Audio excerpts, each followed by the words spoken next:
Willie D. Live. What's up, family? Let's talk about an uncivilized mutt.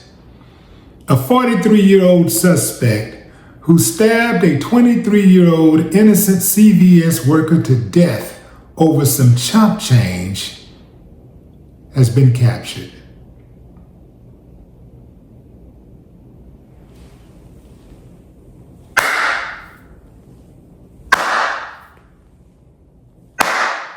I ain't got no problem with that. Check it out. Adson Jr. wasn't scheduled to work on Christmas Day, but when he was called to fill a shift at CVS in Lindenhurst, he went to work, eager, as his family says he always did. But the 23-year-old would never come home. Police say he was stabbed to death inside just before 7 p.m. It appeared that this poor kid went to work, on Christmas, and, he was, again, assaulted while he was working behind the counter in the store. The store on Montauk Highway closed today, but Vincent Matthews came only to leave flowers. Horror. No one deserves to have their life taken on Christmas. Early this afternoon, Suffolk County Police Commissioner Kevin Catalina says they now have a person of interest in mind, but don't know what led up to the attack, calling out CVS and its policies for not immediately releasing video from inside the store to detectives. The video shouldn't have been held for 18 minutes, let alone 18 hours. So, again, it's been pretty frustrating.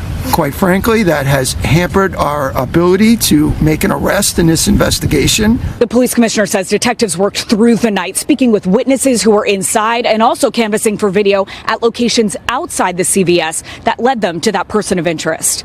Based on the person of interest and his background, I could only assume that he was in the store for nefarious reasons. A spokesperson for CVS telling News 4 it took time to pull and package the video police requested, and it was sent via email at 12:30 p.m. Adson had worked here for almost a year, and across the street at Luigi's Pizza, Noel Cornejo says he was a regular. He was a very helpful person, good-hearted. Sine's 3 siblings and large, tight-knit family now ending the year grieving at their West Babylon home and remembering his spark and smile. This is the uncivilized mutt, John Palaceio. This mutt said he took another human being's life because he tried to rob him and he would not give up the money. Let's address that, fam. First and foremost, condolences to Adson's family, friends, and everybody affected by his death. Family,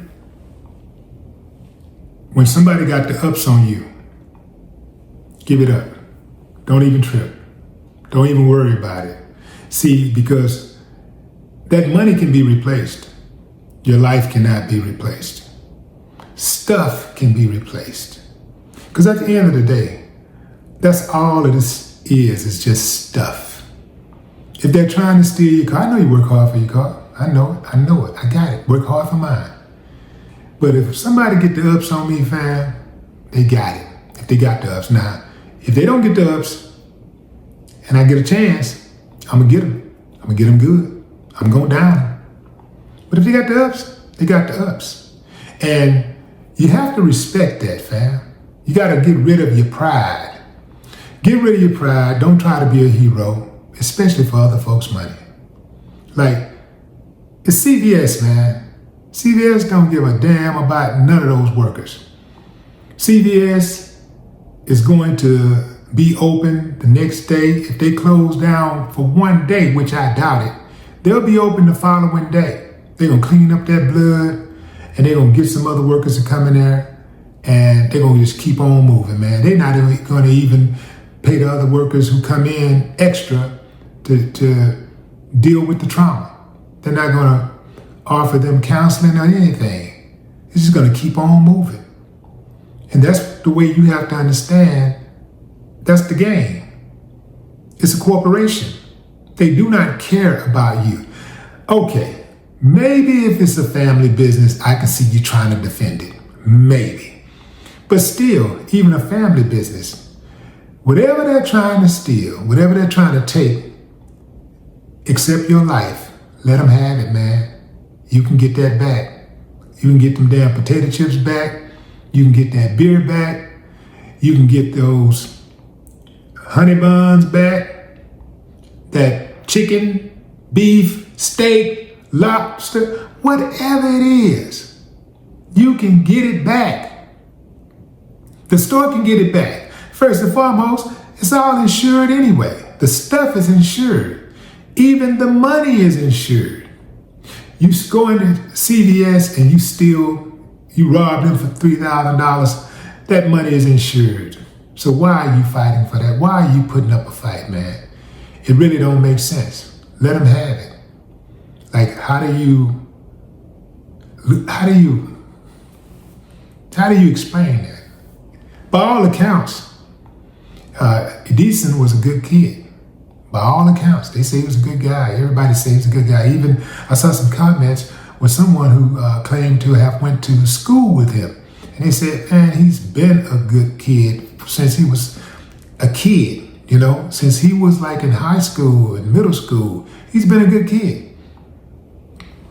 Always willing to help out, and that's indicative of him helping out a coworker on Christmas night. He probably didn't even want to work on Christmas, but because a friend probably told him that it was something that they really wanted to do, they wanted to really take off and go somewhere, they probably want to go to a party and spend some time with their woman or their man or whoever, he probably was like, you know what, I'll do it. Putting others first. So here's the deal. Now, obviously he couldn't foresee that, right?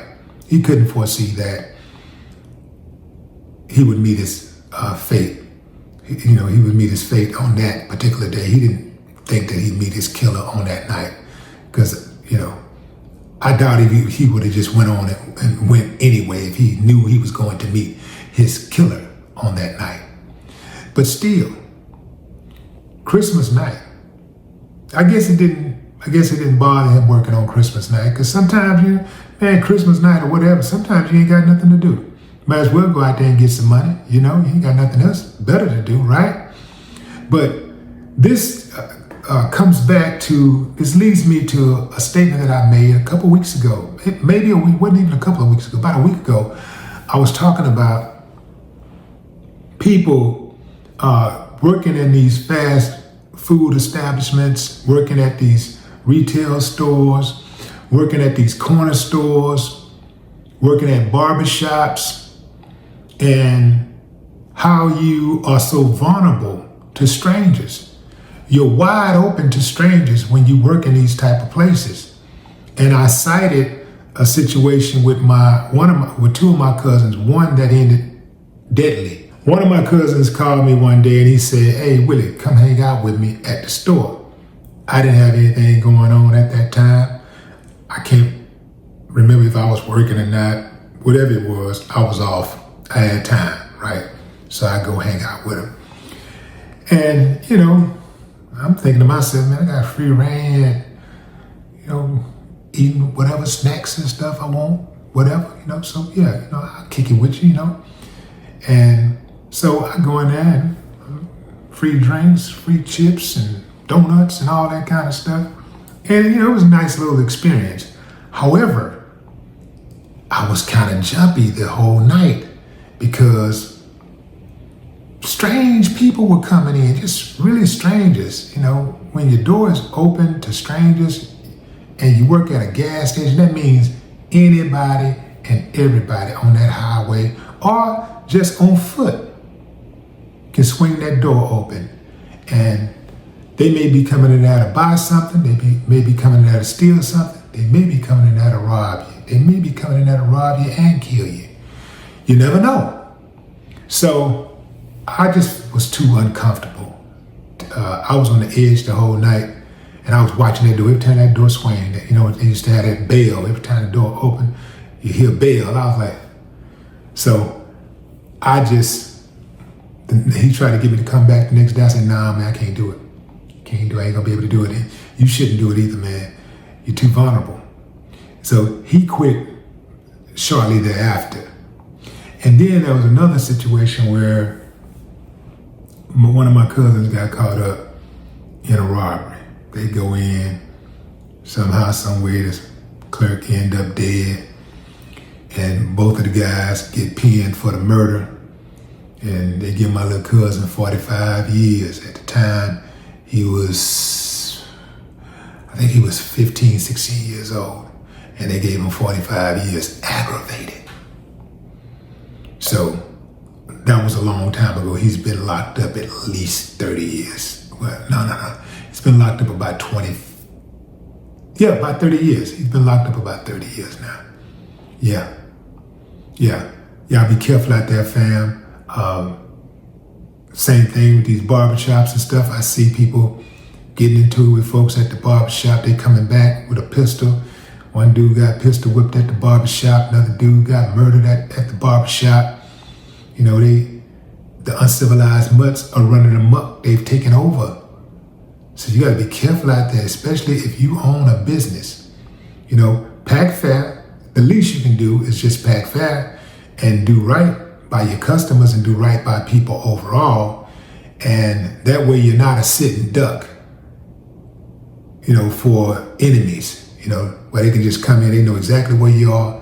They know exactly what time you're going to be there. They know when you're leaving. They know when you're coming. Nah, man, that's too risky for me. But I get it. People got to earn a living. And some of us, we've decided to take that calculated risk. And at the end of the day, you know, it's your life and you can do what you want to do with it. You know, it's up to you to manage it, right? Just be careful. Just be extremely careful out there. It's always particularly sad and disgusting when you have a nobody who takes the life of a somebody. I heard they had a candlelight vigil for him on last night. R.I.P. Adson Jr. No more talk.